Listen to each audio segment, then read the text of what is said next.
Boa noite, gente. Espero que todos estejam bem. Faz um tempinho que a gente não se vê.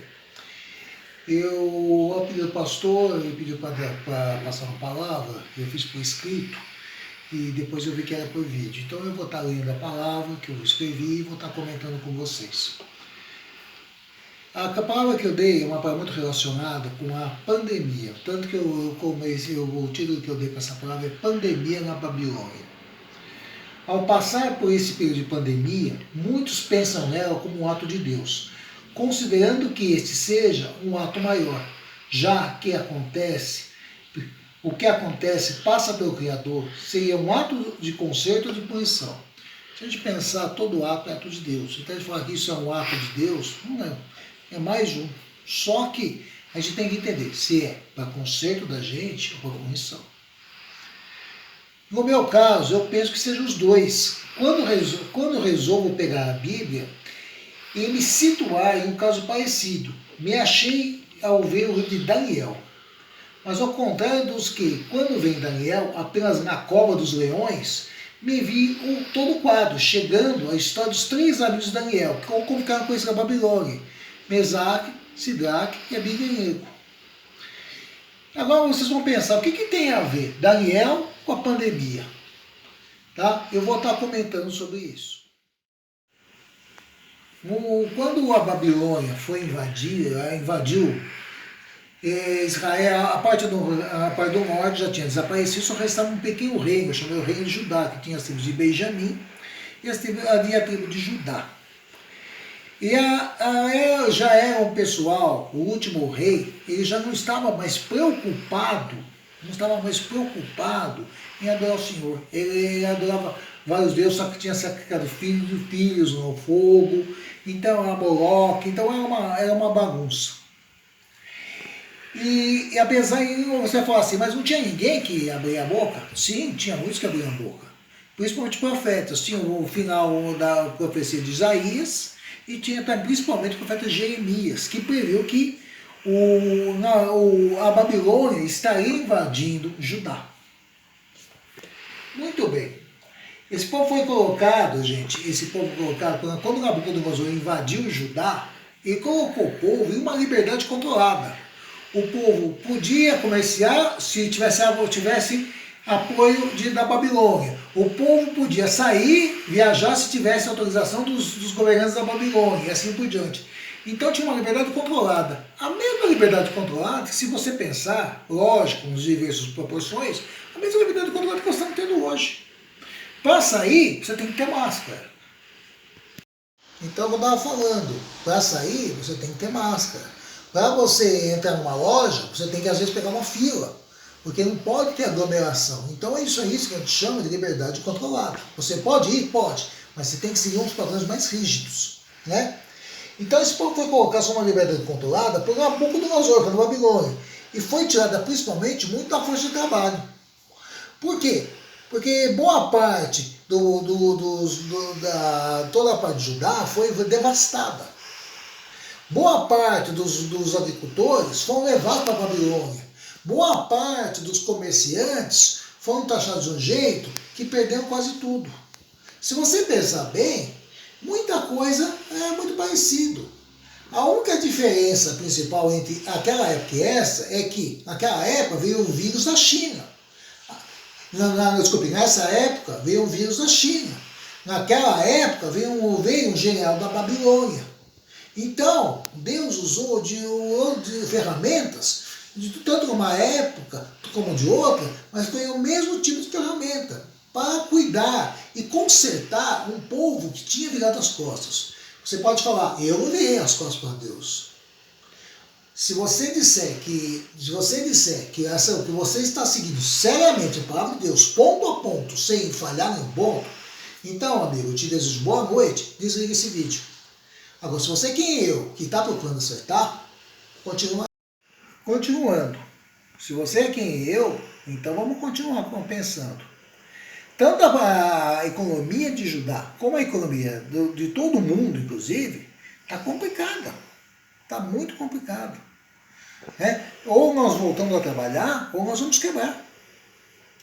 Agora, toda essa limitação é um jeito de a gente começar a pensar e voltar a si mesmo e ver o que nós estamos fazendo de errado.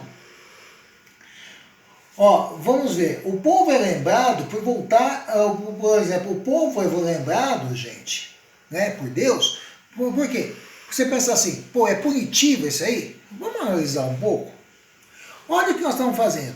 Por aquele tempo, ó, o Daniel, quando foi para a Babilônia, ele foi submetido, para se manter na palavra do Senhor, a uma alimentação correta, à base de legumes. E ficou mais forte, mais robusto.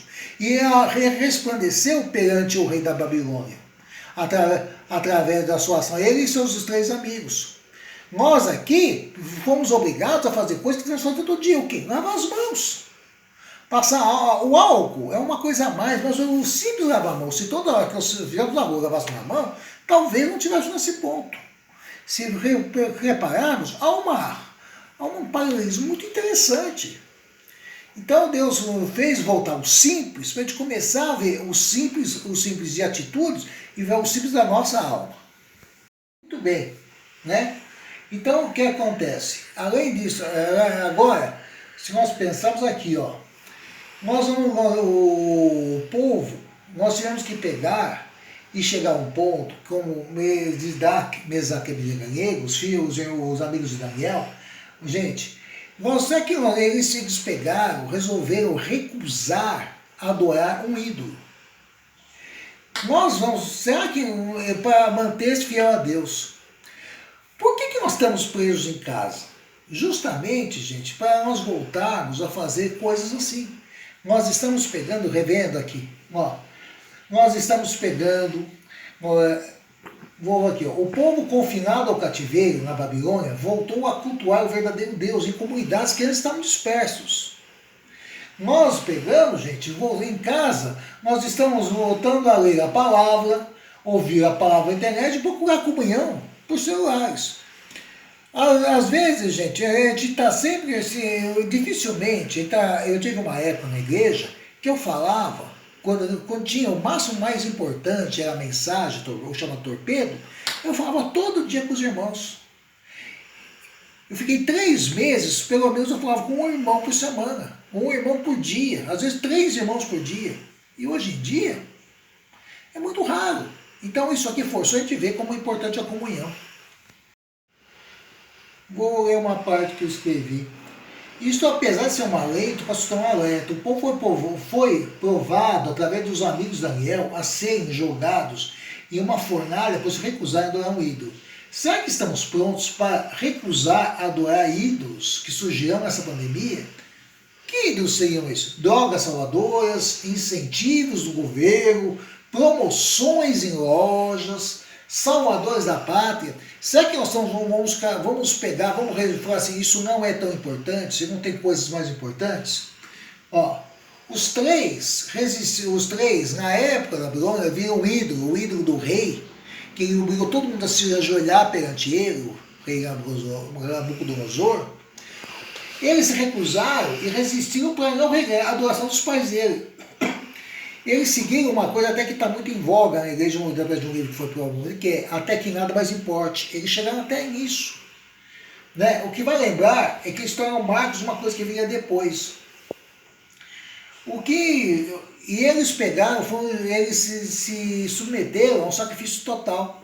Não deram as costas ao rei, não deram as costas a Deus, deram as costas ao rei, e se submeteram até o final. E foram condecorados por isso. Nós chegamos nessa parte em que nós estamos pensando assim, ó, uma pergunta que cabe para a gente pensar. O que cabe, tudo que é parecido e se estamos prontos para rejeitar esses falsos ídolos? Será que nós vamos estar prontos, se por acaso nós vamos ser jogados na prova da fornalha, nós vamos estar prontos para renunciar a isso e continuar firme ao nosso Deus? Bom, gente, é uma sugestão. Vamos aproveitar esse tempo para ficar em casa. Quem já não fez isso, por favor, é uma sugestão, não é um conselho. Vamos entrar em reflexão. Vigiar o tempo todo. Netflix, TV a cabo, internet, tem muita besteira. A gente não pode entrar no embalo, senão a gente se perde. a gente deixa fazer o principal, né? Orar muito, nós podemos orar bastante.